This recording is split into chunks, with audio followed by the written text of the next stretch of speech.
associe ce qui est dramatique et qui empêche en effet qu'il y ait interférence et interaction entre ces univers qui peuvent être différents mais qui sont aussi proches les uns des autres. C'est pas parce qu'on écrit en arabe ou en français qu'on parle complètement de quelque chose de complètement différent. En tout cas, la première génération d'écrivains algériens, Katib Yassine ou Mourad Mamri, ou des écrivains arabophones comme Tahar Wadar, ont prouvé qu'on pouvait parler exactement des mêmes univers dans des langues différentes, et les études qui ont pu être menées sur la littérature algérienne francophone ou arabophone, écrite en arabe, ont pu restituer ce qu'il y avait de profondément dialectal algérien, berbérophone ou arabophone, dans des productions, dans des langues que sont le français et l'arabe, et donc qui ne sont pas nos langues dialectales.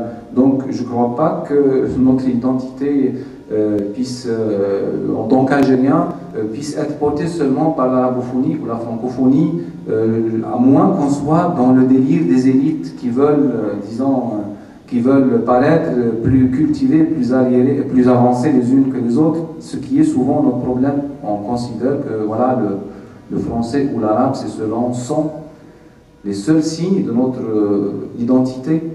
Mais encore une fois, l'identité, le rôle de la littérature et des écrivains n'est pas de construire l'identité. Le rôle, c'est d'écrire des choses qui méritent d'être immortelles.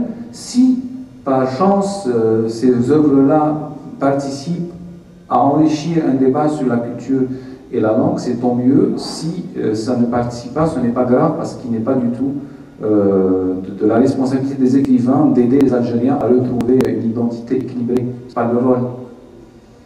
D'une crise, rappelez-moi le titre, algérienne, voilà, donc il va venir pour une conférence le samedi prochain, des comme ça.